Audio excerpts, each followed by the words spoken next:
Well, Bossier High School now has a medical clinic for its students, and the grand opening is on Wednesday. So here to tell us more about it, we've got Andrea McKnight of David Raines Community Health Centers, which will be operating the clinic. So thank you so much for joining us and filling us in on the excitement. Thank you for having us. We're excited to talk about this. You know, David Raines has been providing health care in Northwest Louisiana for half a century, which is hard to think about.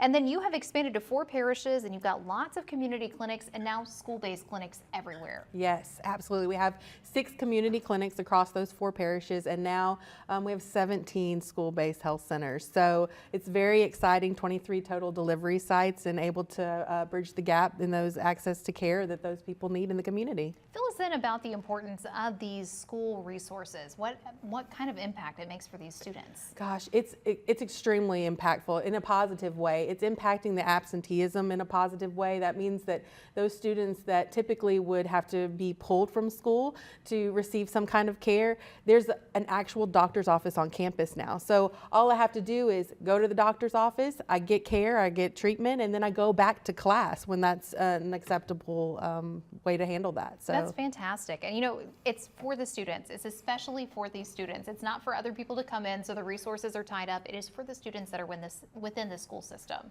Absolutely. You have to be an enrolled student to receive the care at the school-based health center. But the beauty of that is that once you're consented, whether you be at an elementary school, you're consented all the way through your school years. And so even after school, you become a David Raines patient at one of our community clinics. So you have access to care from cradle to grave, is what we say. That's awesome. And you and I were talking behind the scenes about how great this is for parents, because when you think about having to take your kid in for a doctor's appointment, you know, not only is your child missing a day of school, but you're also missing a day of work, which if things are financially tight, that can be even harder. Yeah, so we're identifying these schools, they're Title I schools, and typically those parents or those families may experience some financial difficulties. And so when you have to leave work for a day to take your child to the doctor, if you're living paycheck to paycheck, the impact on you financially could be extremely significant. So even in that case, you're able to have your child treated, and then you don't have to leave work. I mean, if I could get, my oil changed and my kid go to, all locally wherever they're at, that would be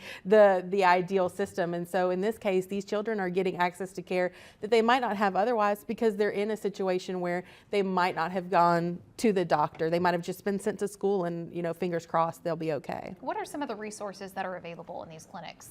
Well, we do primary care. So I think one of the biggest conceptions is that no shade to school nurses, they're very important, but the difference is that we are a primary care facility. You will have an actual provider there. So if you were to take your child to the doctor, that's the same thing that you're getting access to care on school campus. And so we're talking about acute care, preventative care, primary care. Sometimes we're even finding things. So, we're diagnosing children with asthma, diabetes that would not have known otherwise, and they would have been living with that, in addition to behavioral health services. That's amazing. Well, Andrea, as we wrap up, tell us a little bit about the big open house. Oh, we're so excited. Tomorrow is our ribbon cutting, and we're inviting the entire community to come out to Bossier High at 11 o'clock, and we're going to have a big celebration because we are entering into Bossier Parish. This is our celebration of truly launching into Bossier Parish with our school-based health center. So we're excited, and we're inviting everybody to come out and join us. Well, we're really excited for you, and we know that this is going to be tremendous for the students in the area, and this is just another stepping stone. More things are on the way. Absolutely. All right. Thank you so much for joining us today, guys. All the information is there on the bottom of your screen. You got to get out there tomorrow for the big open house.